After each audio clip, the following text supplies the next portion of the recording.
నేనేదో పొలం గురించి మాట్లాడుతున్నట్టుగా, నేను పొలం గురించి ప్రస్తావన చేస్తున్నట్టుగా మాట్లాడతారు. మీరు అడిగిన క్వశ్చన్లకి నేను సమాధానం చెప్తున్నా, మీరు అడిగిన వాటికి చెప్తున్నా. ఇంకోటి లాయర్ రజనీ గారి గురించి అన్నారు. ఆవిడ గత సంవత్సర కాలంగా పార్టీలో అధికార ప్రతినిధిగా ఆవిడ కొనసాగట్లేదు. ఎందుకంటే ఆవిడ చర్యలే దానికి కారణం. ఆ విషయం మీద పార్టీ ప్రస్తావన తీసుకొచ్చాం. ఆవిడ మా సామాజిక వర్గానికి సంబంధించిన వ్యక్తిని పార్టీలో పెట్టుకోవచ్చు మేము. ఇదొకటి ఎందుకు గుర్తుపెట్టుకోలేదు? కానీ జనసేన మీద ఏదో గుట్టకాల్సి ముఖం మీద వేసినట్టుగా ప్రతిసారి కులం కులం కులం కాపు కులం అని చెప్పేసి మాట్లాడుతున్నారు.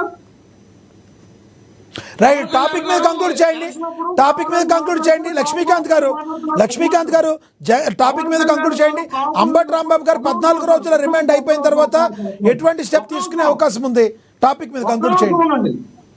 ఒక రోజు ఉండండి. పవన్ కళ్యాణ్ గారు కాపుల్ని ఎప్పుడూ కూడా పెద్దన్న పాత్ర పోషించమన్నారు. పార్టీలో ఇవాళ వరకు కూడా ఆయన ఒక మాట చెప్తా ఉంటారు, పదవుల కోసం కాదు, ప్రజా సమస్యల మీద పోరాడే తనం ఉంటేనే మా ముందుకు రండి అంటారు. ఇవాళ రోజున మేము పదవులు లేకపోయినా కానీ మేము వచ్చి డిబేట్ లో గొంతెత్తి మాట్లాడేది ధైర్యంగా దానికోసమే. అది కూడా మీరు గుర్తుపెట్టుకోవాలి. రైట్. వంశీ గారు కంక్లూడ్ చేయండి. సార్ లక్ష్మీనాథ్ గారు, ఈరోజు మన టాపిక్ వచ్చేసి జగన్మోహన్ రెడ్డి గారి గుంటూరు పర్యటన అనుకున్నాం, కానీ అనూహ్యంగా కులాల వైపు తిరిగింది. మా వయసు ఇప్పుడు ఎర్లీ 40sలో ఉన్నాం. దేవుడు ఆయుష్ ఇస్తే ఇంకో 30 సంవత్సరాలు రాజకీయాల్లోనే కొనసాగుతాం. ఈ కులాల ప్రస్తావన లేకుండా రాజకీయాలు చేయాలనేటటువంటి లక్ష్యంతో వచ్చాం. కాబట్టి ఈరోజు టాపిక్ కులాల వైపు వెళ్ళినప్పటికీ కూడా నేను కామ్గా ఉండటానికి కారణం అదే. నాకు దాని గురించి మాట్లాడటం ఇష్టం లేదు. నాకు అందరూ కావాలి, అన్ని కులాల వారు నాకు కావాలి. అలాగే ఇవాళ కేఎస్ ప్రసాద్ గారు చాలా చక్కగా విశ్లేషించారు.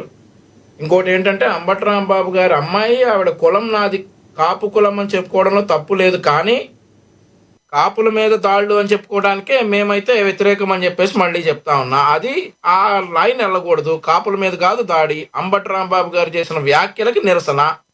నేనైతే ఈ కులాల టాపిక్ వచ్చినప్పుడు మౌనంగా ఉంటాను తప్పితే నేను మాట్లాడను. End of my conclusion sir, that's it.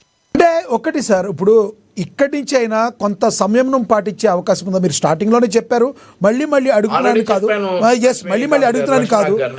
నేను అదే చెప్తున్నాను. ఇక్కడి నుంచి అయినా మీ అధినాయకత్వం చెప్పింది ఫాలో అవటం వలన రాష్ట్రానికి మేలు జరుగుతుంది, తద్వారా కూటమి ప్రభుత్వానికి కూడా మేలు జరుగుతుంది కాదంటారు కదా? అవునంటారు కదా? అంతే. Right sir. మోహన్ రెడ్డి గారు. Sir, okay. మోహన్ రెడ్డి గారు కంక్లూడ్ చేయండి సార్. లక్ష్మీకాంత్ గారు అంబటి రాంబాబు గారి బిడ్డలు ఎవరు చేసుకున్నారు అంటున్నారు. మరి చిరంజీవి గారి కొడుకు ఎవరు చేసుకున్నారు, చిరంజీవి గారి మేనల్లుడు ఎవరిని, అర్జున్ గారు ఎవరిని చేసుకున్నారు, దాన్ని గుర్తు పెట్టుకోవాలి కదా. మన ఇష్టమైన కులాలు కలుపుకొని మాట్లాడడం బాగుంటది, కానీ కులము అందరూ కలిసినప్పుడే కులము, అందరితో బాగున్నప్పుడే మన మనుషులము. అన్ని పార్టీల్లో ఉన్నప్పుడే అన్ని పార్టీలు అన్ని కులాలు ఉంటేనే రాజకీయం. కొద్దిసేపు ఆగుతామి, నేను మాట్లాడలేదు, నువ్వు ఆగుతామి, నేను మాట్లాడేప్పుడు కొద్దిసేపు ఆగుతామి. ఇప్పుడు మరి తెలిసినప్పుడు ఎందుకంటే నువ్వు అనకుండా ఊరకుండాల్సిన, ఎందుకన్నా ఇప్పుడు అన్నావు కదా, కాబట్టి ఆన్సర్ కావాలి కదా. సేపు ఉండబ్బా ఓకే రైట్. లక్ష్మీకాంత్ గారు ఆయన కంక్లూడ్ చేయండి. 1 minute ఉంది. లక్ష్మీకాంత్ గారు 1 minute ఉంది, ఆయన కంక్లూడ్ చేయండి. లక్ష్మీకాంత్ గారు ఒక్క నిమిషం, సమయం అయిపోయింది. ఇప్పుడు అంబటి రాంబాబు గారు ఏదో మార్కులు కొట్టేయాలనే ఉద్దేశంలో భాగంగా దాడులు చేయడానికి మాట్లాడి దాడులు చేసుకుని మార్కులు కొట్టేసుకున్నాడు అనే మాటలు మాట్లాడుతున్నాడు. ఏంది మార్కులు ఏంది? మా పార్టీలో నెంబర్ 2 క్యాండిడేట్ గా ఉన్నాడు. పార్టీలో ఉన్నటువంటి లీడర్లు అందరినీ పోల్చుకున్నప్పుడు మా పార్టీలో ఆయనకు క్యాబినెట్ ఇచ్చినాము, ఆయనకు మా పార్టీలో ఉన్నాడు. మా పార్టీ పుట్టినప్పుడు ఉంటే ఆయన నెంబర్ 1 గా లీడ్ చేసినాడు మా పార్టీని. ఆయన ఎప్పుడు కాదు మోహన్ రెడ్డి గారు, ఒక పక్కన అంబటి రాంబాబు గారు కొనే ఫ్లోలో మాట్లాడి ఉంటే, అంబటి రాంబాబు గారు ఫ్లోలో మాట్లాడి ఉంటే జరుగుతున్న సిచ్యువేషన్ ని హ్యాండిల్ చేయలేక మోహన్ రెడ్డి గారు దయచేసి వినాలి. మీటింగ్లకు వచ్చి అదే. చెప్పులు తీసుకోలే, ఇంట్లో నిలబెట్టి కూర్చొని రోమాలు పిలుస్తారు, రోమాలు పిలుస్తానని చెప్పలే. మీ ఇష్టం వచ్చినట్టు మీరు మాట్లాడినప్పుడు, మీ ఇష్టం వచ్చినప్పుడు మీరు రెచ్చగొట్టేప్పుడు, మీ ఇళ్ళకి కొట్టినప్పుడు, మీ ఇల్లు కాల్చినప్పుడు, మిమ్మల్ని దౌర్జన్యం కొట్టినప్పుడు మా ఇళ్ళ మీద మీరు దాడులు చేస్తారా? లక్ష్మీకాంత్ గారు ఆగండి, లక్ష్మీకాంత్ గారు ఆగండి. అధికారం వచ్చి మేము దాడులు చేయలేమా? లక్ష్మీకాంత్ గారు ఆయన మాట్లాడండి. చెప్పలేమా? మళ్ళీ మీరే కలుసుకున్నారని మేము చెప్పలేమా? మిమ్మల్ని కొట్టి మీరు దొంగలని మేము చెప్పలేమా? మిమ్మల్ని కొట్టి మీరు బూతులు మాట్లాడారని మేము చెప్పలేమా? మిమ్మల్ని కొట్టి మీరు కులాలు మాట్లాడతారని మేము చెప్పలేమా? ఎక్కడో లక్ష్మీకాంత్ గారు ఆగండి. చచ్చిపోతే అది తీసుకొచ్చి ఎస్సీ కులం అని చెప్పి మాకు అంటగడతారు. ఎక్కడో డ్రైవర్స్ కులం అని ఓడిపోతే వాళ్ళు తీసుకొచ్చి ఎస్సీ కులం అని చేస్తారు. మీ జీవితం ఇద్దరు మాట్లాడితే అర్థం కాదు. లక్ష్మీకాంత్ గారు దయచేసి ఆగండి. లక్ష్మీకాంత్ గారు ఒక్క నిమిషం ఆగండి. పవన్ కళ్యాణ్ గారు అడిగినారు కదా, నా కులం చూసి ఓటేయండి. ఒక్కటి చెప్పండి మోహన్ రెడ్డి గారు. మోహన్ రెడ్డి గారు జరిగిన సినారియోలు అది వదిలేయండి. మోహన్ రెడ్డి గారు, అంబటి రాంబాబు గారు ఇష్యూ జరుగుతున్న టైంలో ఒక ఫ్లోలో మాట్లాడాను. ఒక్క నిమిషం సార్, దయచేసి దీనికి సమాధానం ఆయన చెప్పనివ్వండి. దీనికి సమాధానం ఆయన చెప్పనివ్వండి. లక్ష్మీకాంత్ గారు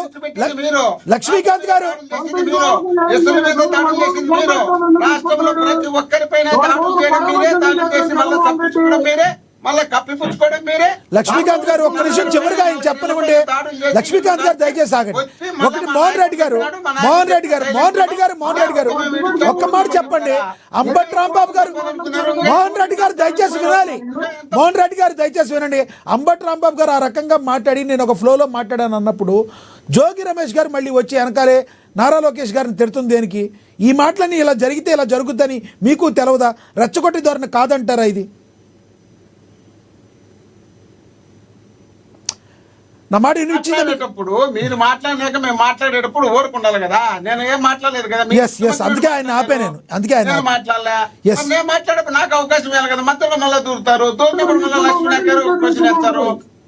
లక్ష్మీకాంత్ గారు దయచేసి ఆగండి. ఆయన మాట్లాడినండి. ఆయనకి సమయం తక్కువ ఇచ్చాము. లక్ష్మీకాంత్ గారు మ్యూట్ అవుతారు. మీరు లక్ష్మీకాంత్ గారు మీరు మ్యూట్ అవుతారు ప్లీజ్. లక్ష్మీకాంత్ గారు ఒక నిమిషం ఆగండి. మీరు టాపిక్ మీద కంక్లూడ్ చేయండి. మోహన్ రెడ్డి గారు మీరు టాపిక్ మీద కంక్లూడ్ చేయండి.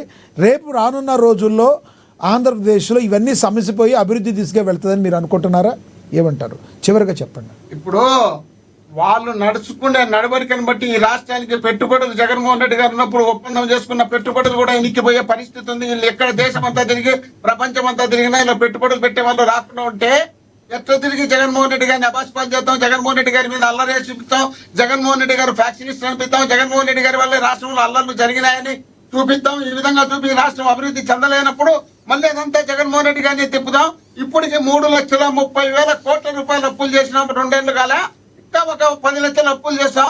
ఆ తర్వాత జగన్మోహన్ రెడ్డి గారు ముఖ్యమంత్రి అయితేనే ఈ అప్పు ఆ అప్పు అన్ని తీసుకుపోయి మళ్ళీ జగన్మోహన్ రెడ్డి గారు 20 లక్షల కోట్లు అప్పు చేసినారని ప్రచారం చేసుకుంటా బతుకుదామని ఆలోచనలు చేస్తున్నారు. వీళ్ళు రాష్ట్రం అభివృద్ధి చెందాలని, రాష్ట్రం డెవలప్ చేయాలనే ఆలోచన ఏ ఒక్క చోట ఉన్నా ఈ దాడులు జరిగే ఒక 15 సంవత్సరాల అనుభవం కలిగినటువంటి ముఖ్యమంత్రి చంద్రబాబు నాయుడు గారు దీనిపైన కొంచెం దృష్టి పెట్టి రాష్ట్రంలో అల్లర్లు జరిగితే మనకు పెట్టుబడులు రావు, రాష్ట్రంలో అల్లర్లు గలాటలు జరిగితే విధ్వంసాలు జరిగితే రైట్ అందరి మీద ఉంటుంది. అది రెండు ఇందాక కేఎస్ ప్రసాద్ గారు చెప్పినట్టు 2 చేతులు అయితే చప్పట్లు అయితే మోగవు. ఇది ఏ రకంగా అయితే కొంతమంది టీడీపీ కార్యకర్తల ప్రభావం ఏ విధంగా ఉందో మరి వైసీపీ నేతలు